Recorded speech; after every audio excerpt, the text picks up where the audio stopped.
Welcome back, everybody, to the Westlake Hornets Teambuilder Dynasty here on NCAA Football 14.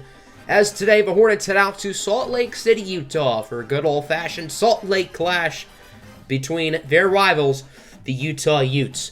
Westlake has moved back up to number one in the polls after the previous number one team, UCLA, lost to Central Michigan a week ago.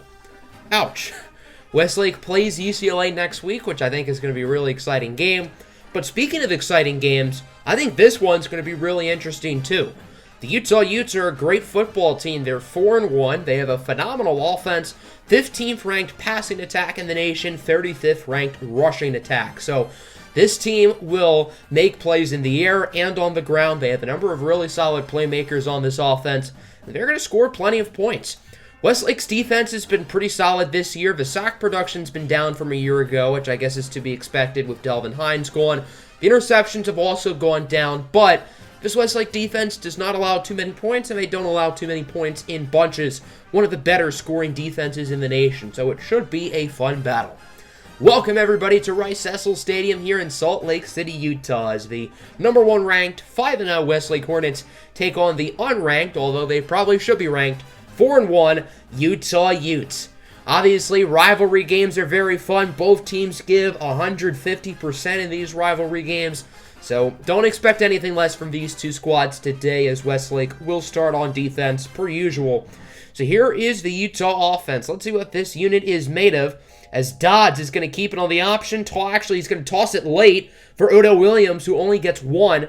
That was a 3rd and 7. Nice hit by Kevin Blanchard, forcing a quick punt. So far, so good for the Westlake defense, and now the offense has it. 3rd and inches, it's going to be a handoff for John Cummings up the middle with a nice run. Westlake has really turned into more of a rushing team. I know they have like the 13th ranked passing offense and the 98th ranked rushing offense, but Westlake has taken more of an emphasis on running the ball in these past few recent seasons than in the past with guys like Champ Britton and Peyton Curtis at quarterback. Good run there for Keith Fleming. He gets around 12 on the play. Keith Fleming has not ran as well as I expected him to this year. Part of it is because the offensive line has certainly not lived up to expectations as shown on that play. Darren Anderson brings down Fleming for a loss of 11. And Westlake's offensive line has taken a massive step down in both the pass game and the rushing game, in my opinion, this year. 3rd and 13, Fleming's pass is incomplete, a very risky throw, broken up by Devontae Crawford. Fleming was under pressure. He probably should have just thrown it away, but figured might as well try. So the Hornets are going to go for a 58-yard field goal with Zebediah Phoenix, and it barely misses. It had the distance, and it almost had the accuracy, doinking off the crossbar. Zebediah Phoenix has been nothing short of automatic this season. That's just his second missed kick all year. In the past 3 weeks, he is 12 for 12 on field goals. I don't even know if he attempted 12 field goals last year. So, I mean, he has been really good. And Westlake's defense with another stop. There's Pat Jackson losing 3, courteous of the sophomore left end, Will Herring. 2nd and 13 now for the Utes, who do not have a first down yet in this game. Dodd's going to scramble with it. He's under a little bit of pressure. He gets by Kevin Blanchard, and that's a nice first down run for Jacob Dodds, getting around 21 yards. The Utah offense is starting to move it, showing that they are extremely dangerous on the ground. Dodds is a dual threat. He can make plays with his arm and his legs, as on first down, he is sacked for a loss of 3. Dylan Washington with the initial contact. There were a bunch of players in the area. It was very hard to take down Dodds, but eventually he was officially sacked. 3rd and 10 now. Dodds connects with Joe Dunbar for a gain of 13 yards on the out route. Nobody had him covered, and Westlake really struggles with the out route. If there's one thing that these Hornets defensive backs have all struggled with in recent years, it is footwork. Back to Dunbar. That'll be a touchdown for Utah. A 16-yard score for Dunbar, as Jock Valone unable to bring him down before scoring. And Utah is on the board first. They lead it 7-0. Pretty good start here for the Utes. I told you guys that this is not a team Westlake's going to take lightly. First down, Fleming up the middle, finds the open man. It is Tegan Moon, the junior, with a nice play. Tegan Moon has had a pretty solid season thus far. He's been a little bit inconsistent. Started off really hot. Has been a little bit quieter as of late, but still pretty good. 2nd and 6 now. It's a slant route for Carter Westwood, who brings it to the 15.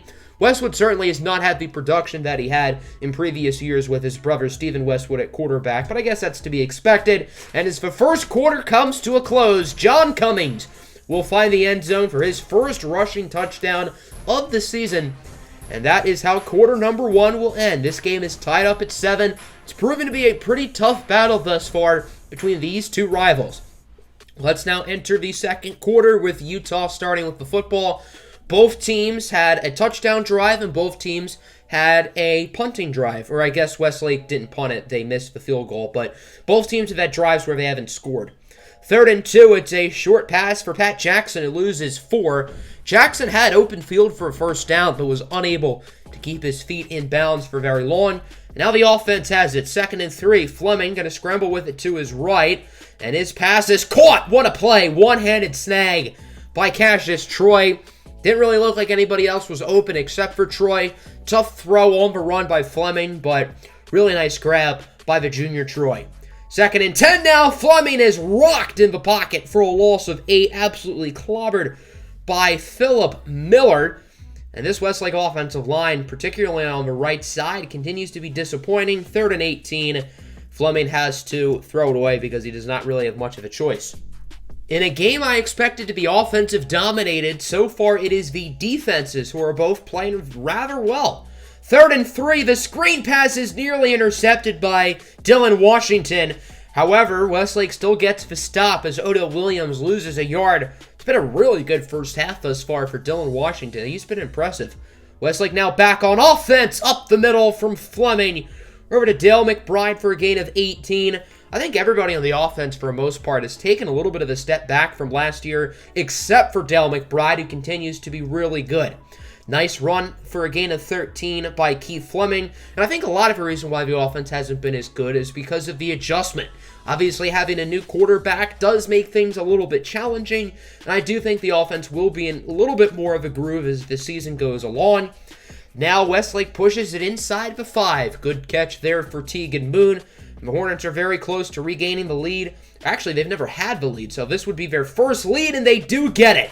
A receiving touchdown for the running back, Isaiah Sparks. And the Hornets are on top as it is now 14-7. It's been a pretty quiet game thus far for Isaiah Sparks, along with the rushing offense as a whole. None of the running backs have really done anything big for either team. Utah trying to get some last-second points. There's Joe Dunbar for a gain of 11. Dunbar continues to be Dodd's favorite quarterback, and Dodd's has really thrown a lot of short passes. He's thrown a lot of passes, but he doesn't have a lot of yards. Absolutely clobbered there by Jock Valone. That's a strip sack, but it is recovered by Utah. A huge recovery. Now it is 3rd and 9.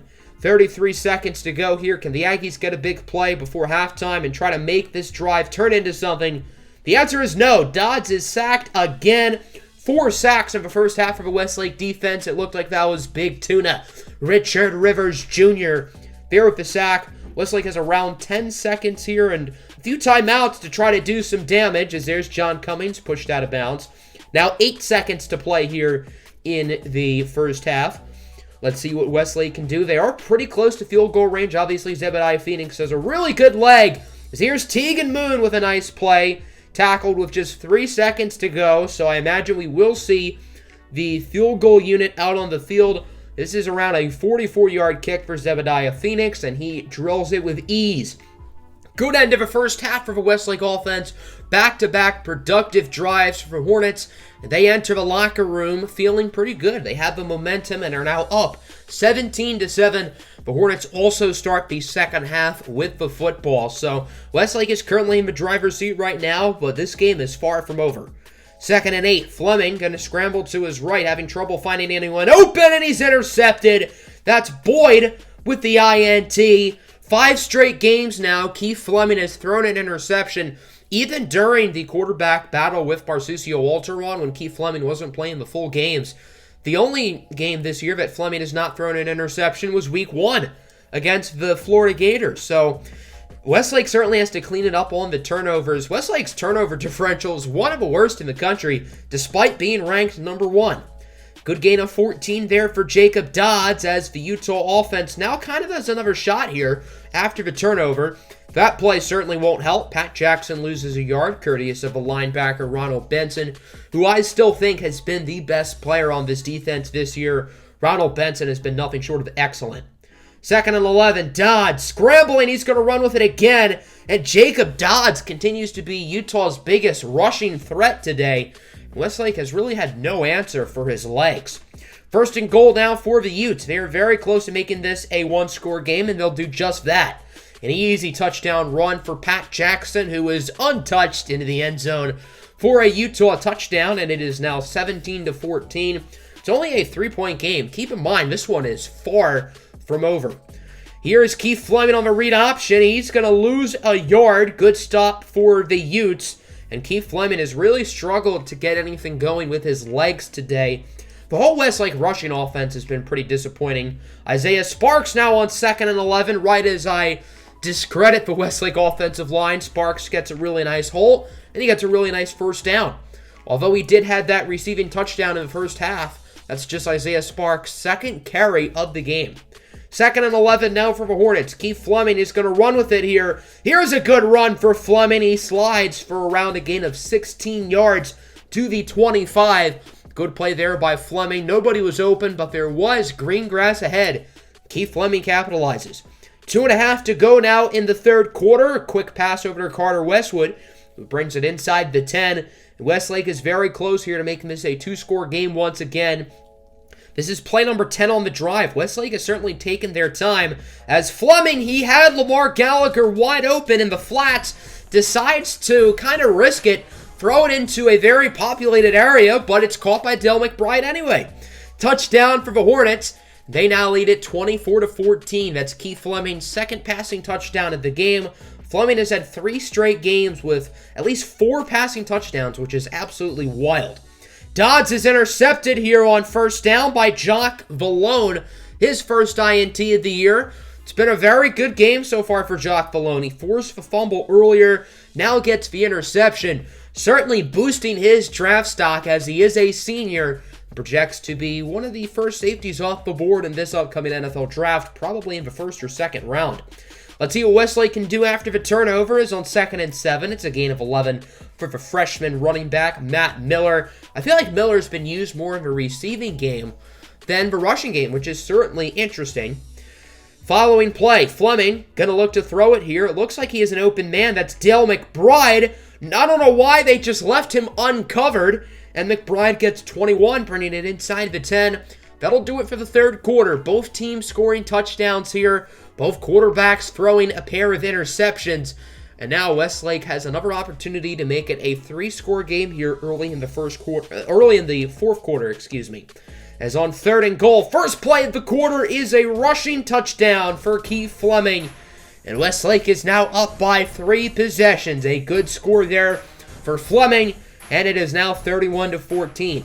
This game is still far from done, though. Utah's offense, although they've been a little bit shaky today, they are still one of the best offenses in college football. And they still have 7 minutes of action to go, as here's Jacob Dodds with a really nice block. Sorry that the gameplay kind of lagged there. My controller was being weird on that play, but that didn't happen for the rest of this one, so you don't have to worry about that happening again. Good run for Jacob Dodds, obviously 2nd and 6 now. Dodds again going to scramble it, and Westlake has to have more guys in the box prepared for Dodds to run. That's been the problem. There's just been nobody in that intermediate range of the field, and Jacob Dodds has been able to capitalize because of it. 6 minutes to go now. Dodds on 1st down is hit hard by Kevin Blanchard. Both safeties with sacks today. Obviously, Jock Vallone's was the fumble force. And now Blanchard getting in there, making a play. 3rd and 16 now for the Utes. 5 receivers set.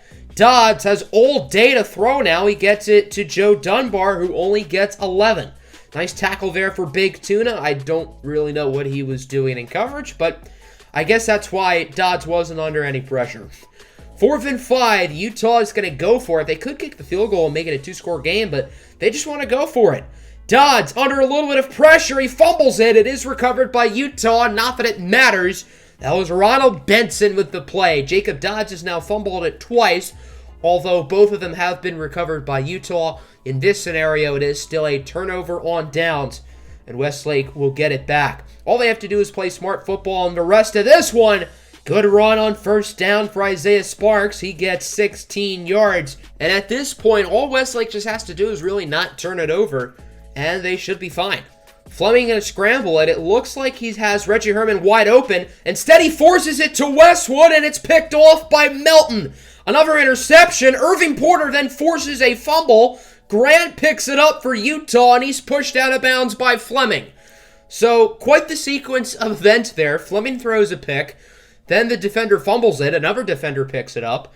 So, Utah still gets the ball. 2 interceptions today now for Fleming. His first multi-interception game of his career. Utah has another chance now as Dodds is sacked on first down by Will Herring for a loss of 3. 2nd and 13 now. Dodds going to look to throw it, and he is sacked again, this time by Big Tuna, Richard Rivers Jr. And this Westlake pass rush has certainly had their best game of the season. 4th and 15, Utah once again going to go for it because they don't really have much of a choice. Dodds just going to dump it off short for Jackson, although he had Ronald Benson and Jock Malone right next to him, so I don't really get that decision. Another turnover on downs. Again, all Westlake has to do is not turn it over and they will be fine. Good start to the drive for Fleming as he gets a nice run. I know Keith Fleming has turned it over in 5 straight games, but to be fair to him, Keith Fleming has bad luck when it comes to defenders dropping interceptions because Keith has not had a lot of interceptions dropped. So, to be fair to him, he's gotten unlucky. Good run there by Isaiah Sparks, who's had a pretty big second half after being quiet in the first half other than the short receiving touchdown. 3rd and 2 now. Fleming on the run. Going to try to get it to Dale McBride for a nice first down. McBride breaks a tackle. Had he not ran into Sparks, that could have been a bigger gain, but still a nice catch of 23 yards and a Westlake first down. Just over 2 minutes to play now. Hornets continuing to chew clock as here's Keith Fleming on the option. Fleming gets blocks and is untouched into the end zone for a rushing score. 2 rushing touchdowns today for Keith Fleming. He now has 5 on the season, and he is the only Westlake Hornet with more than 1 rushing touchdown this year. Isaiah Sparks, John Cummings, Irving Porter, Matt Miller, none of them have more than 1 rushing score this year, which is a little bit surprising now that we're halfway through the year. 38-14, Utah doesn't really have much of a shot, although it is technically still a 3-possession game as there's Joey Barnett with the first down. Now nearing the goal line, 2nd and 4 from around the 6-yard line. Utah most likely playing for pride at this point. Jacob Dodds going to look to throw it. It's a short pass for Jackson, and he loses the ball. Marvin Bailey was the one who crushed him. It's picked up by Joe Lilly, and that will do it. 38-14, Westlake gets the win. A big 4th quarter here, a pretty big second half in general for Westlake. There were some ugly moments in this game. Keith Fleming did throw a pair of interceptions, and as I said earlier, he's unlucky with dropped interceptions, but that just means he has to be extra accurate. Another really good performance today by the defense, forcing 2 turnovers, getting 6 sacks, and only allowing Utah to 14 points, which is very impressive. Next week, Westlake takes on UCLA, the only team to beat Westlake in the past 2 regular seasons, and UCLA's beaten them twice. Hope you guys enjoyed. Make sure to like and subscribe. I'm out. Peace.